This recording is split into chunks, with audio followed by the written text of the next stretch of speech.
الشيطان الرجيم بسم الله الرحمن الرحيم ربي اشرح لي صدري ويسر لي أمري واحلل عقدة من لساني يفقهوا قولي. Salawat.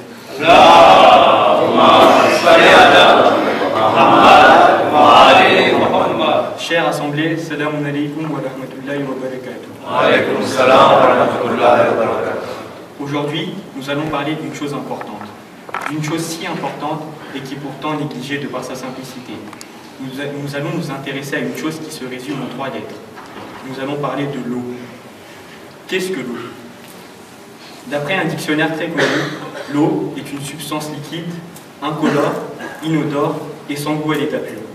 Et pourtant ce liquide, malgré qu'il n'ait ni odeur, ni couleur, ni goût, est une des choses les plus précieuses que nous ayons. En effet, savez-vous que l'eau occupe 72% de la surface de notre planète? Ou encore que la teneur en eau dans le corps humain d'un adulte est environ 65%, et que même pour un enfant, ce taux s'élève à 78%. Après l'oxygène, l'eau est la composante la plus importante au fonctionnement du corps humain. Les bienfaits de l'eau sont innombrables. C'est une chose qui nous apporte de nombreux bienfaits. Par exemple, le simple fait de boire 8 à 10 verres d'eau par jour pourrait soulager le mal de dos et les douleurs aux articulations pour plus de 80% des personnes. Savez-vous aussi que d'après l'Institut Pasteur, une diminution de seulement quelques litres d'eau dans le corps d'un humain pourrait entraîner des difficultés en mathématiques, sur la mémoire à court terme, ainsi que sur la concentration. Voilà pourquoi l'eau est une chose très importante. Un autre de ses bienfaits notables est le simple fait de boire 5 verres d'eau par jour pourrait réduire de moitié les risques de certains cancers. Vous l'aurez compris, l'eau possède de nombreux bienfaits. Venons-en maintenant à l'importance de l'eau sur notre Terre. Comme je vous l'ai dit plus tôt, 72% de la surface de notre planète est recouverte d'eau, ce qui représente 1,4 milliard de mètres cubes. C'est gigantesque. Et savez-vous juste que seulement moins de 1% de cette eau est douce et est accessible pour nous. Le reste de cette eau est salée ou est emprisonnée dans les glaciers et dans les neiges éternelles. Ça veut dire qu'une infime partie seulement est disponible pour nous. Pour vous donner une idée de l'importance sur Terre, on va voir ce qu'elle accomplit pour nous. L'eau, par exemple, absorbe la majorité des rayons du soleil qui arrivent jusqu'à la planète Terre. Si un jour, les océans venaient à disparaître, la température sur Terre passerait de 15 à 145 degrés instantanément. Toute vie serait vouée à disparaître. Dans le dernier verset de Sourate Mulk, Allah subhanahu wa ta'ala nous dit A'udhu billahi minash shaitani rajim, bismillahir rahmanir rahim. Dit que vous ensemble, si votre eau était absorbée au plus profond de la terre, qui donc vous apporterait de l'eau de source? Nous voyons donc que l'eau est une chose des plus importantes sur Terre. Aujourd'hui, quand les astronomes cherchent de nouvelles planètes habitables dans l'espace, qu'est-ce qu'ils font en premier? La première chose qu'ils font, ils cherchent de l'eau à l'état liquide pour qu'une vie puisse s'y établir. Sans eau, la nature ne peut survivre, et sans nature, l'être humain ne peut survivre. Dans le Saint-Coran, Allah nous dit, dans la sourate 6, verset 99. C'est un ayat un peu long, mais chacun des mots est important.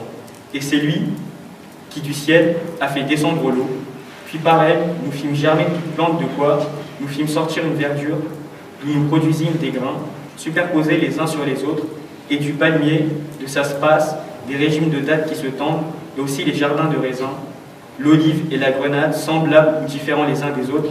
Regardez leurs fruits au moment de leur production et de leur mûrissement. Voilà là bien des signes pour ceux qui ont la foi. Ça nous prouve bien que l'eau est à la base de la chaîne de la vie. Si l'eau venait à disparaître, ce ne serait pas juste un maillon qui tomberait, mais ce serait toute la chaîne de la vie.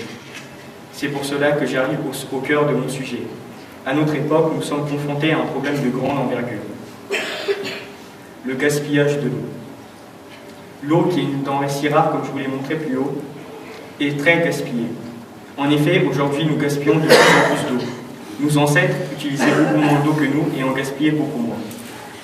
Aujourd'hui, sur Terre, dans les pays riches, en moyenne, un être humain utilise 200 litres d'eau par jour. C'est énorme. Sachant qu'une simple douche, c'est 80 litres d'eau utilisée. C'est considérable. C'est énorme. Faisons un rapide calcul. Imaginons un groupe d'environ 150 personnes.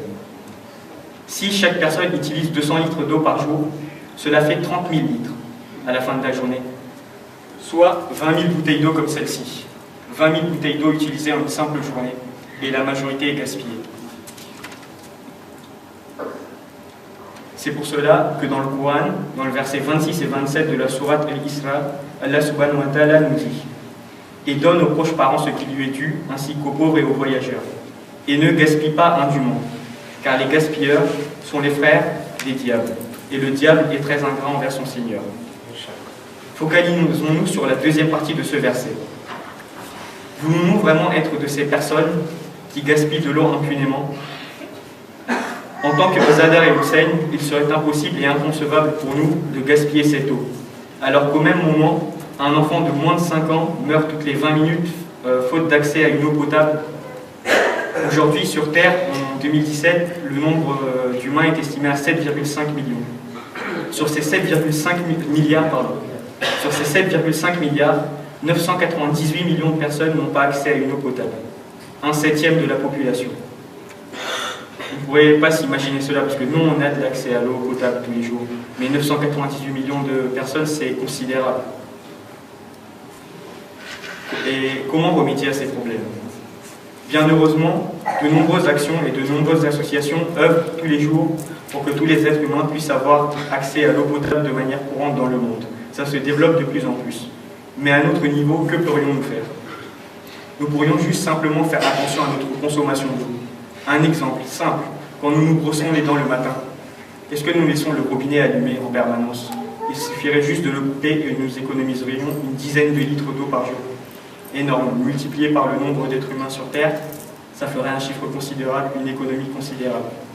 Un autre exemple, quand nous buvons de l'eau, nous remplissons un verre souvent en entier, et la plupart du temps, nous ne finissons pas ce verre.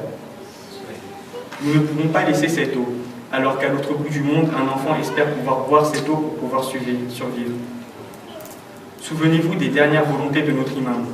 Une de celles-ci était « Et quand vous buvez de l'eau froide, pensez à moi, pensez à ma soif ». Ce ne serait pas normal, à notre niveau, de laisser cette eau être gaspillée. Voilà pourquoi je vous demande juste une simple action. En repartant d'ici, pensez juste à votre consommation d'eau et réduisez-la légèrement. Wassalamu alaikum wa rahmatullahi wa barakatuh.